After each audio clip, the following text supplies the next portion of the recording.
Eric Clapton is now 80 years old. He is talking about what really happened with George Harrison. He is thinking about his life and all the music and friends and love and loss and hard times he had. Eric Clapton was born on March 30th, 1945 in a place called Ripley in Surrey, England. When he was a kid, his family was a little strange. For a time, Eric Clapton thought that his grandparents were his mom and dad. He thought his real mom was his sister. The music really got to him when he finally found out what was going on. This had an effect on him emotionally, and later on it showed in his music. When he was a kid, he really loved playing the guitar. He would listen to people like Robert Johnson, Muddy Waters, and B.B. King for hours. The blues music of Robert Johnson, Muddy Waters, and B.B. King had an impact on him. These people helped him figure out what kind of music he wanted to make. The music of Robert Johnson, Muddy Waters, and B.B. King also helped him become an artist who would bring together American blues music and the new sound of British rock music. Eric Clapton first got noticed in the 1960s when he was with the Yardbirds. The Yardbirds were a part of the British blues scene. Even though the band was doing well, Eric Clapton decided to leave in 1965. He did this because he thought the Yardbirds were not playing real blues music anymore. They were playing pop music instead. Eric Clapton wanted to play music that was true to what he believed in. This was very important to him. He wanted to play real blues music like Eric Clapton, not something that was just popular.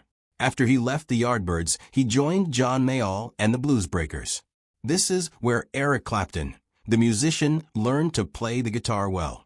People started calling Eric Clapton the guitar player slowhand because of how he played the guitar. Eric Clapton, the musician, became famous for playing the guitar with a lot of feeling and for being very good at playing the guitar. Eric Clapton, the musician, was very good at playing the guitar. In 1966, Eric Clapton started the band Cream with Jack Bruce and Ginger Baker. This band was really important because they did things that other bands were not doing. They would make up music on the spot, play the blues in a really heavy way. They also liked to try out strange things with their music.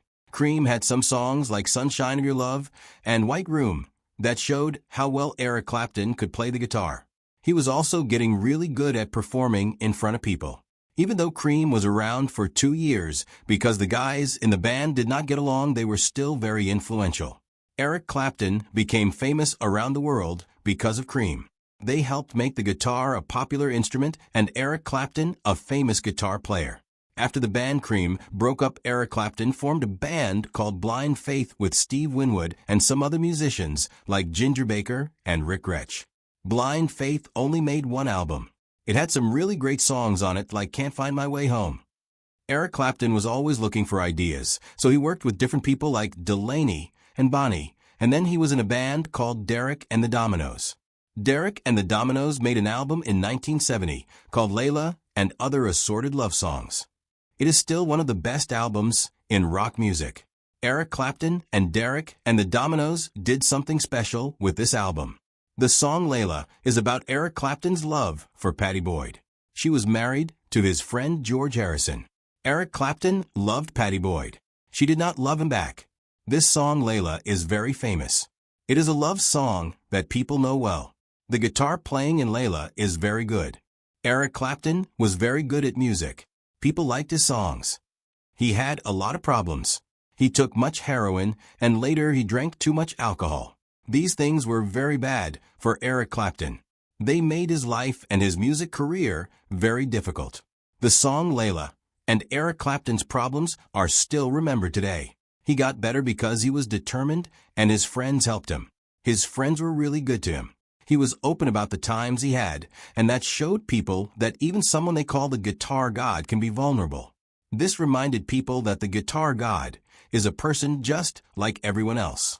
The guitar god has feelings and struggles, and he is not a musician, he is human.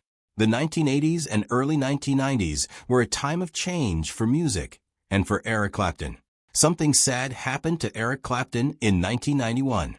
His little boy, Connor, who was 4 years old, died in a terrible accident. This was a sad time for Eric Clapton. He wrote a song called Tears in Heaven because of his sadness. The song Tears in Heaven is a sad song that people all around the world liked. The song has a nice melody, and the words are about being sad and missing someone. Eric Clapton wrote Tears in Heaven for his son Connor. The song also helped people who lost someone they loved. People who heard the song felt like Eric Clapton understood how they felt.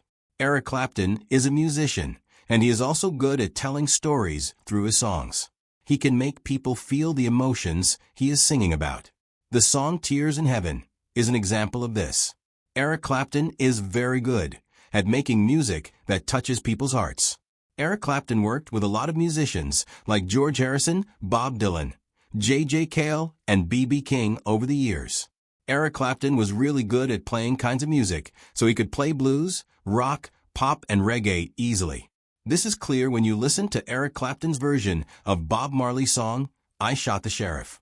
Eric Clapton's background in blues music helped him make everything he played sound genuine, especially when he played the blues. Eric Clapton's music is special because of this. Eric Clapton's personal life became closely tied to his friendship with George Harrison, which began in the 1960s. Eric Clapton and George Harrison really liked each other's music, which is how they became friends. Eric Clapton even played guitar on some Beatles recordings like While My Guitar Weeps. They would spend hours and hours playing music. During this time, Eric Clapton fell in love with George Harrison's wife, Pattie Boyd.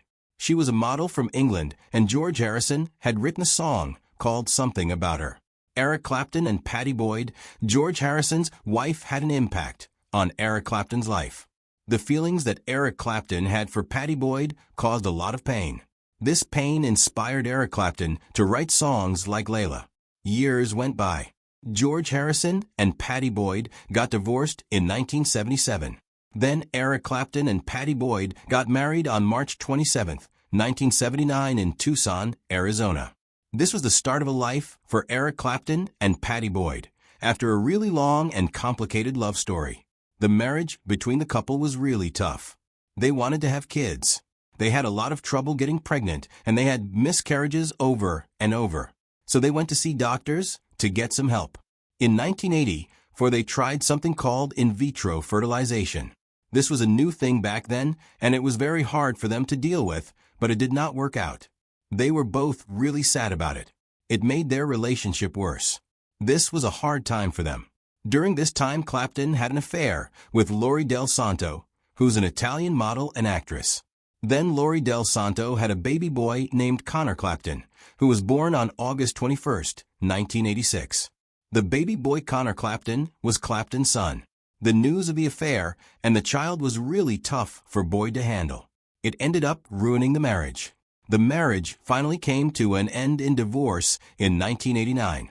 Boyd was very upset about the thing, especially the affair and the child. Something sad happened on March 20th, 1991. Connor was 4 years old when he fell from a window that was open in his bedroom. This bedroom was on the floor of a building in Manhattan. This terrible thing changed Eric Clapton's life and the way he thought about things. Eric Clapton took his sadness, turned it into a song called Tears in Heaven.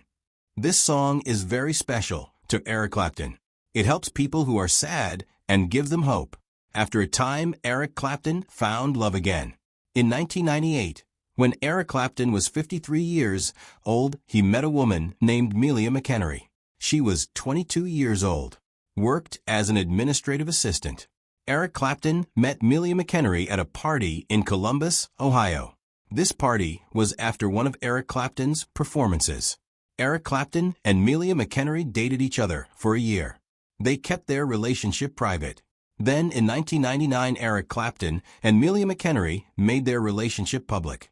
Eric Clapton's relationship with Melia McHenry brought stability to his life.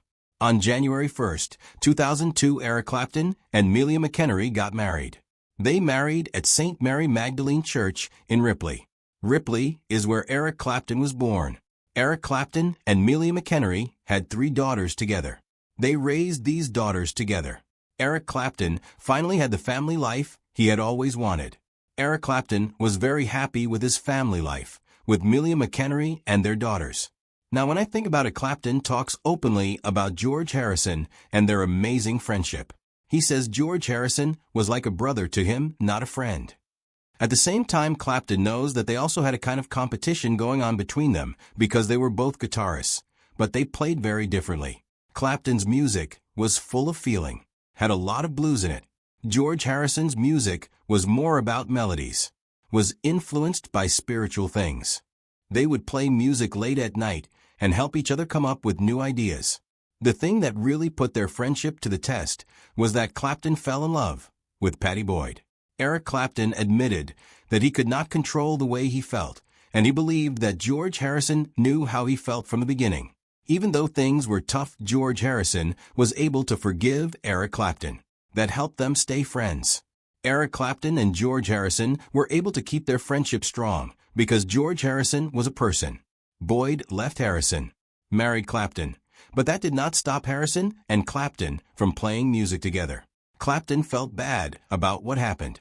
He was really touched by how kind and forgiving Harrison was to him. As time went on, Harrison and Clapton became better friends, especially when Harrison was sick.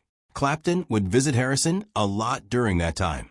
When Harrison died in 2001, it was very hard for Clapton. He wanted to do something to remember his friend, so Clapton put together the concert for George in 2002.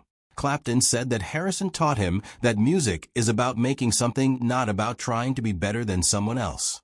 Harrison and Clapton had a special friendship, and Clapton learned a lot from Harrison about what music is really about. He thinks about Harrison, remembers him as a really calm person. He says that now he still misses Harrison every single day. Eric Clapton had a tough time with addiction. This was a problem for Eric Clapton in the 1970s. He was doing a lot of drugs, drinking too much alcohol. It was so bad that it almost took over his life. Then, in 1982, Eric Clapton made a big decision. He decided to stop drinking and doing drugs. It was not easy for Eric Clapton to get better. It took a time and it was very hard.